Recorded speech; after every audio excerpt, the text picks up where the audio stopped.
The Match Ball.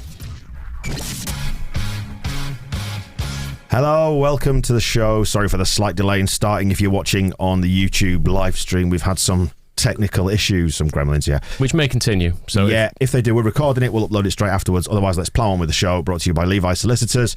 levisolicitors.co.uk/the square ball for 10% discount on your legal fees if perhaps you want to sue a football club for the shit service they're providing for us. Imitation of a football club. Here we are again. It'll soon be over. That's the good side of things. Talk to me. Well, the internet problems have been the best bit of the evening, so that was good. Yeah, we're terrible, aren't we? We have absolutely no plan. Exactly the same pattern as the Arsenal game. Being dominated, early goal, stupid red card, just piss off. Marsh felt the game plan was working despite going behind. Despite going behind early on, so I think up to the red card thing, he feels the performances haven't been too bad when you take away aspects like the red card. So, what about the aspects like our attack, I don't know. in which we have no shots? I don't know. We didn't have an attack, did we? We had Rafinha at right wing back. I mean, it's been a big complaint all season about square pegs, round holes. But even in our maddest moments, we never put our best attacking player in defence. And I feel. There's other things. The red card gave us a moment's hope, because when Firpo came on and Koch went to right back, Rafinha up front, and I was like, right, now we can maybe do something in this game with 10 players, because the plan that somebody thinks is working very well is no longer part of this, but it didn't turn out that way. Obviously, it's 10 players. The most damning thing I can say about this team across the last two games is that it makes absolutely no difference if we have a man sent off. You can't tell. Normally, if you have a man sent off, you can see a gap somewhere, but because everyone's just in the fucking middle of the pitch getting in each other's way, it's just one less person to be stood in the middle getting in everyone's way. They just don't know what they're doing, do they? I mean, it's aggravating, because the words that keep coming up in the press conferences is going on the pitch with clarity, very clear. We've got to be clear about what they're doing, clear to the end of the season. We've got to have clarity. And I was watching Calvin Phillips running through midfield off the ball and running into the back of Dan James, and just thinking, that didn't used to happen. Yeah. Like even this season, when it's been terrible, players were not running into each other. Meslier and Koch getting in each other's way, like who is claiming a ball in the penalty area. Just, they don't seem to have any clue anymore what they're supposed to be doing. I don't know what to say anymore, because I feel like we're just going to say exactly the same stuff as we said last time. We're going to beat Brighton and stay up anyway. Madder things have happened, and there's almost creativity in constraints. So if we've got no Dallas, we've got no Ayling, no James, no Harrison, no Rafinha, like, it's almost there'll be no choice in the next game. Shackleton right back, because he's played right back and he's rapid, so he's born to play right wing back. I mean, he was messy in the under 16s, but he can do that job. So it almost, like, the fewer idiotic decisions that have to get made, maybe the better, if we just get it down to just the last 11 players and just put them on the pitch and see what happens and beat Brighton, and we might still stay up. Doesn't feel like we will, I have to say. If we play anything like we did tonight, we will lose the last two games. That was it looks like a squad that is completely cooked, doesn't it? Just there's a mixture between James, who is obviously following the Marsh instruction of being really aggressive, doing a stupid tackle, which as soon as he did it, I said red card, and it obviously was. And there was Calvin's as well. I said that was a red card. I'll be honest. I've not seen a replay of it, but I wouldn't have been surprised if he'd been sent off. He was both feet off the ground. He still looked like he maybe got his contact was like with his calves almost. Like he sort of scissored him in the middle. It's not as bad on the replay, and it's kind of okay. Whereas James was worse on the replay. Yes. But I was thinking Calvin's is going to go, and then who else?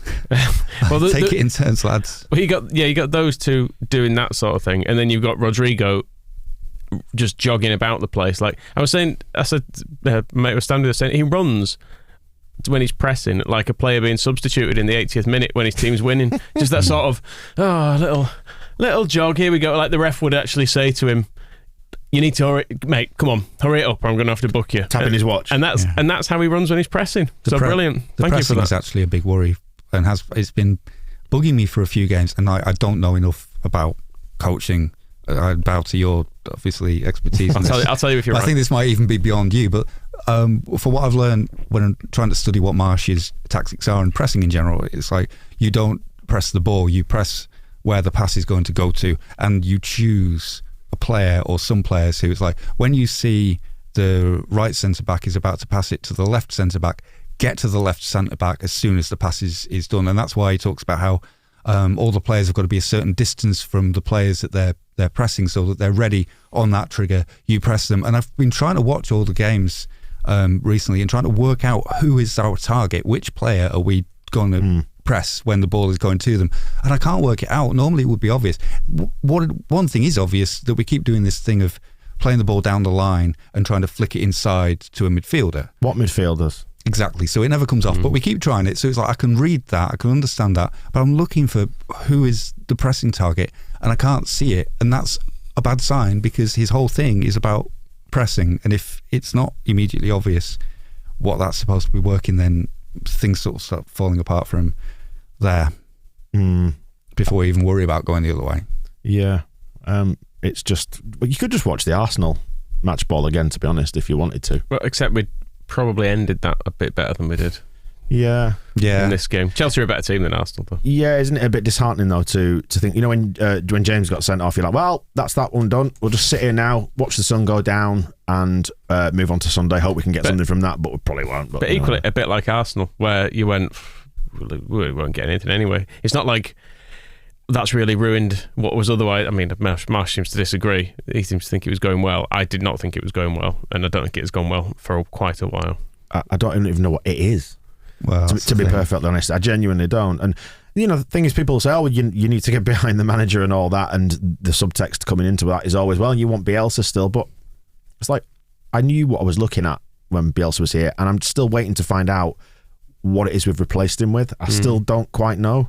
We've seen tiny flashes of it under certain circumstances, but we just get dicked these days, don't we? Against the top teams, there's no contest. I mean, like you look at the Chelsea game earlier in the season when we were unlucky to lose that. People will point to the fact that, you know, we had the Liverpool, Man City, Spurs games in Bielsa's last little round of matches. Don't know if you noticed, but we've lost to all those same clubs again. Well, yeah, but people will say, well, we were losing to these teams anyway. We would have lost them anyway. I'm not advocating for Bielsa being back. What I'm saying is, I knew what I was looking at then. You know, from the day he walked in from that Stoke game, I was like, this is what we do now. They look like they really know what they're doing. I look at this and I think, okay, now what? The last days of Bielsa were a plan that wasn't working and wasn't getting the results. Marsh, I don't know what the plan is. We've not seen. The thing is, we've not seen it work with Marsh yet, have we? So with Bielsa, you could see what we were trying to do, even if it wasn't working, because we've not yet seen anything work under Marsh. We've had, unless you count like half an hour against Norwich or something. But look at Norwich, they're shit. Yeah. Norwich are fucking terrible. And so beating them 2-1 in the last minute, like, you could probably have put a bloody chimp in charge for that game and it would have been fine. Just to get the players, just go out and just like beat them because they're fucking horrible. I thought we started same with Watford. Leicester game was alright and I thought we started well against Wolves, but Wolves and Norwich we played well with Bamford on the pitch. So as like, cross your fingers and hope his feet are all right. He was walking around the West Stand tonight. He was on the gantry. I don't know if he was commentating. I hope for his sake if he was, just like move the microphone away from it. Don't try to speak, Pat. But yeah, and I was going to, because you have we talked about it last time, but you have that option of like, do you try to get back? Do you try to make the plan that the players are still playing to work? And you have a coach who's been to World Cups, who's managed in La Liga successfully, who's managed in the UEFA Cup, as it was then Europa League, and managed at the Olympics, won them, and all the experience, and he put it in place in the first place. And you say, well, let's trust that guy who got us here and got us into this mess and see, who is the most qualified football coach we can find who might be able to solve this mess. And we decided to sack him and go with the thing Jesse is, Moscow, right? We're beating the same drum that you've beaten before, and the point is, they sacked him. He's gone. He's taken the fall for the response for the results. Sorry, that he he brought to the club. So he's taken his share of the responsibility. The problem now is what we do next, and we might still yet stay up. Yeah. But you see these performances week after week after week after week with the players being ill-disciplined, the team is shapeless. What are they going to do? Also, it's one of those things that it can have been the right thing to sack Bielsa, but you need to have a relationship with someone who can get results. And I know Canary said in the programme notes today there's nothing you can do in 12 weeks, something like that. He said it was impossible. He said 12 games, I think we all knew that the full tactical transition was impossible to complete in just 12 games, but our 5-game unbeaten run and 2 consecutive clean sheets gives us a foundation for build from. Our predicament has forced us to temper our offensive ambitions, but being courageous in attack is still a central part of our long-term footballing vision. I mean, I don't know why we're talking about a long-term footballing vision when we're 3 games away from getting relegated. We've been here before as well, with admittedly in different circumstances, but they make a change at a point in the season that's fairly late. It's like when we sacked Grayson, and the justification for that was we can still get in the playoffs. And we Warnock will take brought Warnock in, and it got worse. And Christensen, things were going bad, and things had fallen apart. Fully understand that. Brought Heckingbottom in, didn't really improve. No. And we're in that situation again where you roll the dice, and then you make a duff appointment, and it doesn't work. Maybe I'm risk averse. So people who weren't around back then who think I'm only will do anything to bring Bielsa back, I wouldn't have sacked Christensen. I wanted Christensen to the end of the season, and the more I saw of Heckingbottom after, the more I wish we could have just given it Tommy to the end of the season. But tonight looked like the end of Thomas Christensen, when we couldn't get through 20 minutes without a red card, and we were just conceding goals left, right and centre, and the players were all over the place, and that wasn't a good sign. But yeah, I'm the kind of idiot, and I know I fully, I am a footballing dunce, I'm just a fan, but I would have stuck with Christensen no matter how bad it was. Even now. Yeah, just let De Bock get sent off as many times as he wants. I mean, that's those programme notes. That's meaningless bullshit, isn't it? It's total meaningless bullshit. Never mind long-term vision. Well, look at where we are. Look at what's happening. Yeah, and it's not a question. I mean, he's saying that the only thing that's wrong with it is that, we can't attack. Well, yeah, we've had to temper our offensive ambitions. There's tempering your offensive ambitions is maybe, having 5 shots instead of 10. We can't get out of our own half. No. There is no offensive ambition. Rafinha's playing right wing back. What is that's not tempering your offensive ambition. That's cancelling them and just hoping that by some grace we can beat Brighton, which I still think we will, and I still think we're staying up because it's a mad, mad world. Their keeper didn't make a save tonight, did he?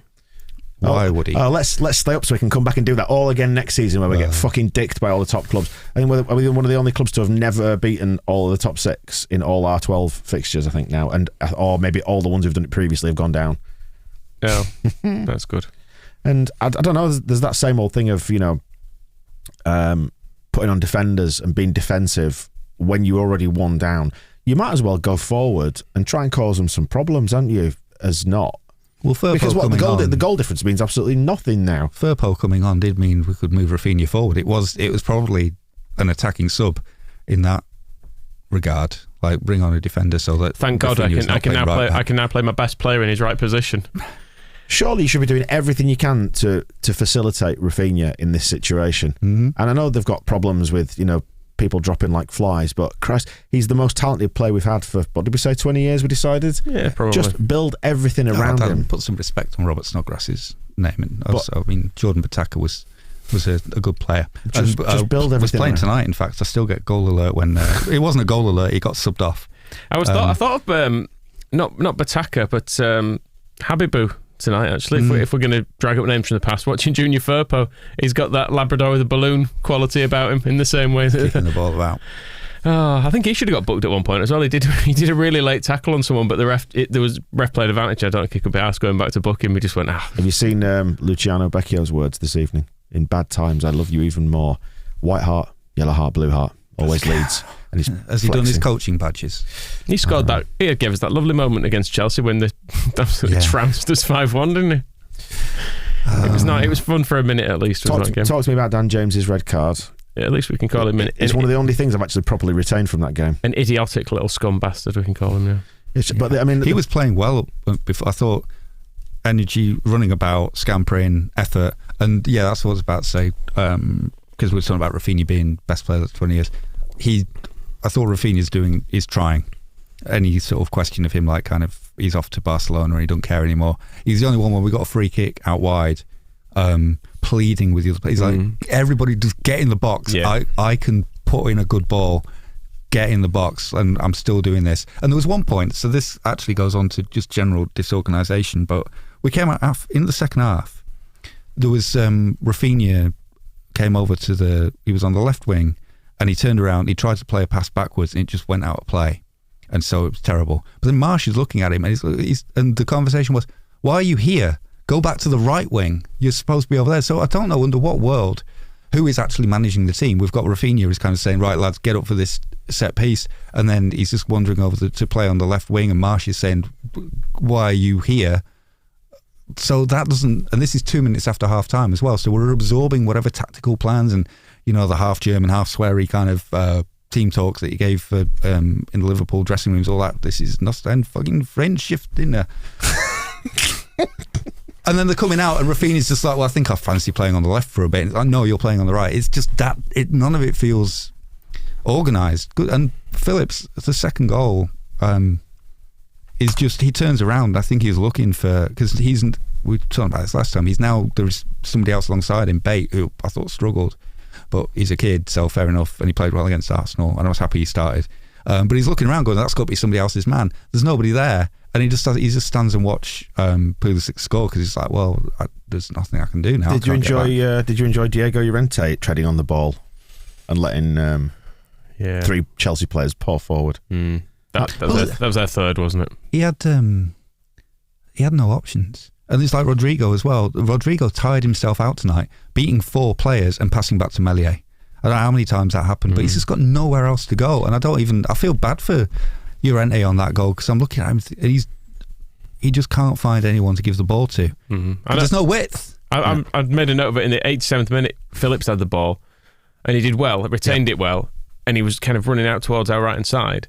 And in the end, he lost it because there's just no one there. Yeah, he was everyone was waiting for more and more Chelsea players were arriving to take the ball off him, and eventually he was like, "It's not even about having." Obviously, I'm just going to give it to him because there's no one to pass to it. Because no one is asked about actually getting in a position for. Just on Rodrigo as well. There were occasions when he'd take a first touch and then a second touch and then a third touch and then a fourth touch, and he'd lose it. He should have released what's his face down the wing in the second half.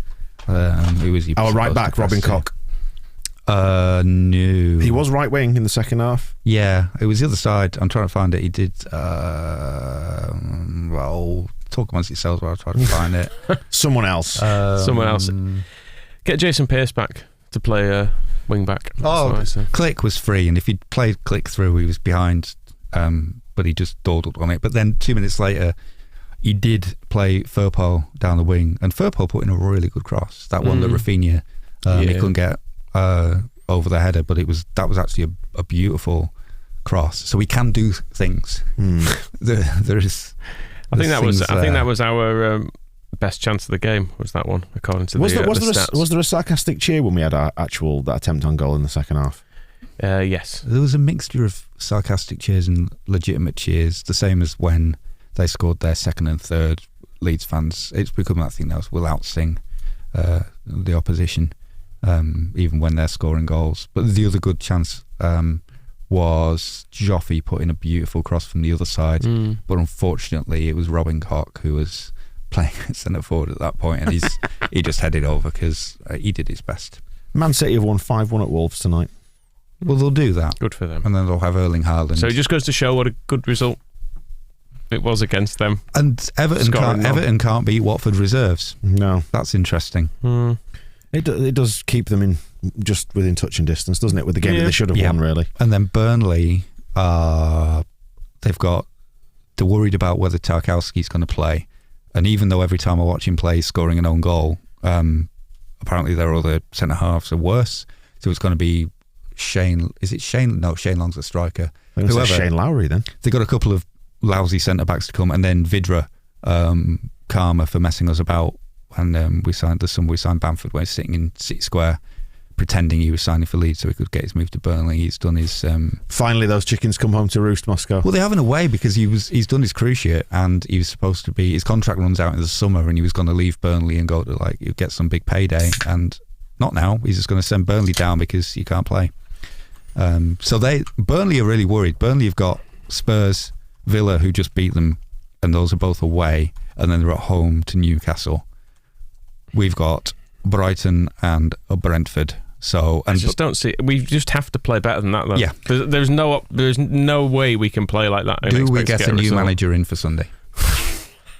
Is it Eddie Gray's moment? I don't honestly care if we do. It's one of the, no, and well, we won't, and it would be stupid. But equally, if they said tonight he's sacked, I would go, yeah, fine. not really bothered. I don't think we'd be taking anything apart in sacking him, would we? It'd be the thing. How many bad consecutive games? I shouldn't keep mentioning no, it, shouldn't. But how many bad consecutive games? But the problem is, I can't move on because every new thing that happens just makes it look dafter and dafter that we've done this instead of, it's not a question of I'd rather have gone down with Bielsa. It's of I think we might have given ourselves a better chance, genuinely, because the players would still know what they were supposed to be doing, even if they couldn't do it anymore. They're not running around like headless chickens. We have absolutely no idea what to do in possession. Nope. It's really, really alarming. Can we just add as well about the Red Bull thing? It's SARD, isn't it? The German acronym. And the second bit is A. I can't remember what it stands for, but it's all in or something like that. And this is where I think maybe the red cards are maybe coming in, because the idea is that you go in proper hard, and that seems to be causing one or two problems in the Premier League. Well, he's saying so did we do this that he said he thought the game was there for us when Dan James was sent off? Was it? Yes. Were we not one down by that? He says delusional Warnockism is that. That's what he always used to do. He'd pick on a referee's decision in a game you'd been absolutely shitting, and then go, well, I think that's turned it for us, really. And you think, you're not watching the same bloody game as everyone else. We were terrible until that point, and we were terrible after that point. Says, I love these players. They fight to the end. We have to be aggressive against the ball, but we've been too aggressive, and the situation of the table has something to do with that. So that's where we are. Too aggressive. At least he didn't celebrate tonight. Well, it's just a struggle, isn't it? It's a struggle. If the old transition, the tactical transition, couldn't have been done in 12 games, why did they do it? Well, because if the justification is defensive solidity, which is what Angus Kinnear seems to be saying, how many goals have we conceded since he's been in? Or if it can't be done, I possibly accept it can't be completely done. So don't try to completely change it. Make tweaks to it. Don't completely tear it up and go, right, all the width we used to have, none of that anymore, because that's what we've done. It's a team with wingers in it. Like, we've got wingers everywhere. We could bring Poveda back, we could bring Costa back, Somerville. There's so many wingers here, and then we go completely narrow. They're all injured now. Or suspended. So now we have. Maybe that's part of the master plan. So now we have no wingers. So you're asking for wingers. You can't have them now. They won't bother us anymore. So we've conceded 5, 9, 10, 11, 12, 13, 14, 15, 16, 17 goals so far in 1, 2, 3, 4, 5, 6, 7, 8, 9, 10 games. That is an improvement. But you have got to factor in the fact that there have been games against Watford and let's try and be fair to Jesse Marsh. Before we do that, will I be shot for saying that had we been marking man-to-man, Mason Mount would have just had a free shot on the edge of the penalty area? But I suppose there's the things, as you say, there's a system not working, and I think the problem now is, even if we're not doing that kind of marking anymore, somebody has to be on Mount. You can't just appear at the edge of our box. He just kept dropping off, didn't he, into that little pocket of space? And that's it. And so all the, and why didn't Dan James injure him? All the evils. If you're going to get one, get a good one. All the evils of our old style of play, but at least that would have been taken care of, because somebody would have been in his face the whole time. Yeah, but then instead Rudiger would have run through and scored. Probably. Let's try and be fair to Jesse Marsh then, because he's becoming the lightning rod for a lot of this criticism, it feels like.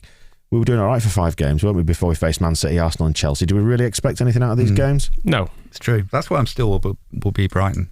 Something mad's going on. You'll just sort them all out, because professional pride in it, and he's got that, they've got that. And the mad thing is as well, like when we played Brentford earlier in the season, they looked terrible. They just had a bit of attacking threat, but they looked like really, one of the really weaker sides that we faced. We were better than them for a large period of it, and then they had a sort of half hour, didn't they, and scored a couple. And as long as we haven't spent like 3 years winding Brentford up. Even Ivan Toney's already tweeting about the Stuart Dallas mind the gap thing. I mean, the guy's broken his leg. I don't know what more Tony wants. And he hates Brentford anyway. So we really need Pontus just to do us a favour. Come on, lad. Don't do this to us. But, it's just help. Somebody help. Can we put Pontus in charge? How much further have we got in this season? We've got Sunday and then one Sunday after that. Is that it? Yeah. Good. It's going to be a long week next week. Not long to go. You got the excitement of Thursday, though, haven't you? Of course, of where we could see what happens there. Maybe well, even confirmed safe, confirmed down. The thing we're being screwed a little bit on the fixtures because Sunday Burnley kick off at noon at Tottenham, so that's going to have. I mean, that will affect things, won't it? The mood. Yeah. No, it's good that that's early. I prefer that. I prefer knowing what we have to do. Did you detect a note of mischief in the air tonight? Like in the crowd. I'm not talking like Guy Fawkes planting explosives in the Houses of Parliament mischief. I'm talking like within the crowd that being on the cusp of singing things. I think it'll happen. I think there's a little bit of Leeds on Leeds in the East Stand, not actual fighting, but yeah, because for reasons I don't know, everybody suddenly stood up for the whole game against Man United, and it was the same tonight. Normally everyone sits down in the East. I will give. Sorry, carry on. No, I was just going to say it was annoying some people, and some people won't sit down because if they sat down, then they couldn't see, so they needed to see, and the usual bollocks. I will give Jesse Marsh some credit. I think it went under the radar a bit in his press conference yesterday. That when he was asked what he expected from the crowd, he said nothing. He said, "I don't expect or demand anything other than what I've already seen." And that's the perfect answer. He at least has been wise enough, and maybe he's learned from kind of his like marching about at the end of the City game, which was just a bit weird. So he's like, right, I don't actually need to ask the fans to do anything. Don't need to tell them to turn up, cheer a bus. Don't need to tell them to get behind the lads any more than they already have. Because I don't know how anybody could look at the Man City game, Arsenal away tonight as well, and think, we really need to tell the fans to get behind the team. And Marsh, I was very happy to hear him say that he's not going to ask the fans to do anything. He's actually, he said, I mean, it's not worked out, but he said, I'll promise to them that we're going to put a team on the pitch that is ready to go. So he's not saying the fans need to do anything. He's like, I'm going to make a promise to the fans. So he, it's clear that me and him are chalk and cheese, and he ain't my type. But at least he had the good sense just to went on the lap of appreciation after the game. Then that it was a more reserved, polite ripple of applause. You didn't see him knee slide down the tunnel, no?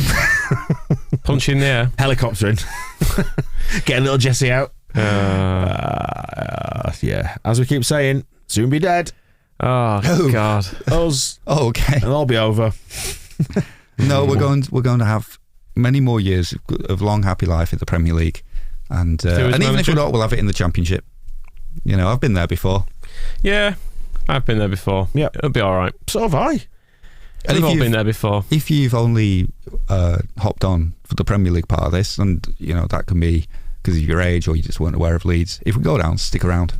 Yeah, it's a good laugh. Yeah. Like this, it's stupid. It's ridiculous. It's like this. This is very much Leeds. The last 3 years before this season feel like a glorious, happy delusion. And if you got involved for that, I mean, the first things that happened when I was a Leeds fan. From Leeds, so that's why I started supporting them, but we won the title. It was like great, and then it's not been like that for 30 years this week. So stick around and just see how weird it can get. Are we too nice to him at the end after a performance like that? Because I felt really quite pissed off with a number of them and the manager after that, and then they're getting like sort of cheered off the pitch, and you think, well, does there come a point where it's better to give them a bollocking rather than cheer them? Because do they leave thinking, oh well, everyone seems happy enough with that? I don't think that's the message they're taking from it. I think they're getting that this isn't good enough, but we are still supporting them despite it. They can't be that. I hope they realise. I think they realise. I think they realise. Did you notice a number of fan accounts all tweeting very similar words out earlier on that they'd heard a rumour about the bus going down Lowfields Road at 5:30? It's almost like somebody was like telling them to mention to people, so people will come down. Have you noticed, like, when we do shit, like we hold up big silly cards, or we all wear t-shirts, or we're encouraged to go clap the bus down a road, that it never works.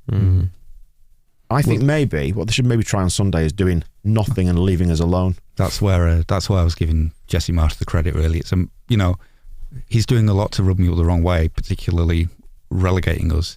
But if he's managed to learn that's top of the list, is it? That's top of the list. It's quite high up there. The Gandhi thing, actually, I wrote about that after his press conference. That's fine. Like, people use motivational quotes. Yeah. It's probably didn't deserve all the attention that it's got. Yeah, but we're trying to do set pieces. Stop using him now. So there's all that, but if he's learned in the 2 months that he's been here or whatever that we don't need to be told, that he doesn't need to ask for support. He shouldn't have to. He doesn't expect anything more from the fans than we've already given. I think it's a really good way of putting it. Then people who've been here a lot longer should know, but somehow they just don't trust. Well, this is it. They don't trust us, and it's kind of, it comes down to they don't understand us, do they? Don't understand, and I think you'll rip my face off for taking it back to this, but did they trust and understand the best managers they ever had either? It always comes back to this thing of just like the panic, they lose faith in what they're doing, and then they do something stupid. So, it's the same thing. It's like they just, oh no. I mean, I don't know how you can, that's why I said, I don't know how you come out of the Man City game and you think, oh, we'd better put on something for the fans to make sure they support us in the next game. It's a complete lack of faith and understanding in what is happening around you. And the best thing we have now is the support of the fans. It's the one thing that is standing up game after game after game. It's astonishing that is still happening. When they quite frankly don't deserve it, some of them. Exactly. And then so how they're then thinking, oh, well, we better do something to make that happen. It's that kind of thinking you have to interfere, and having a lack of faith in the people who know better. And honestly, and you can say this about absolutely any football club in the world, that the fans know better, know its history, know its culture better than the people who happen to buy it, and they need to understand the kind of the limits of the decisions that they can make and the influence that they can have. And it's often I feel like that's kind of her. I feel like some of the stuff that they do is, I don't know who drives it. I'm guessing Radrizzani, just because of the way he is. I feel sometimes he sees things, other people do things, and thinks, oh, well, I want to do that. So like I've seen other clubs do like the big thing in the stand with the word, and I've seen other we need fans, to stand out. We need to be different. I've seen other fans doing the thing outside the ground greeting the coach. Let's do that. Let's force that. Oh, I've seen NFTs. Juventus have done an NFT. Why aren't we doing NFTs? Let's do one of them. Yeah. Let's have a rebrand. Let's do it. Do you know what they should try doing? Putting together a good fucking football team. Do that first, and we'll worry about the rest. If anybody needed instructions this week, it's not the fans to sing and clap and shout and cheer. It's the coach to play with width. Please just put some... They could put that on the East stand. Width. We've got to leave it there. That's perfect. I want to see the word girth on the East stand. Say no more. Right, apologies if you did try and watch the live stream tonight as well. We're just the internet has been an absolute dog, so we've recorded it. We'll upload it. Hopefully you're watching it, listening to it. And we'll be back, what day is it now? Oh, bloody hell, Phil Hay with his showbiz demands wants us back in here at 9:30. Oh my God. To record the Phil Hay show tomorrow morning. I hope you're going to re-watch that game as homework. No, what we'll do is we'll go Phil. I'm write about it. Phil, talk to us about that game. Then go put the kettle on for a bit.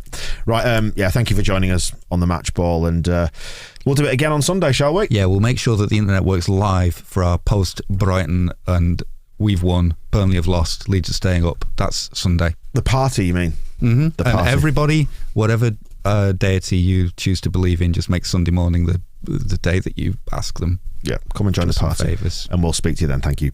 The Match Ball.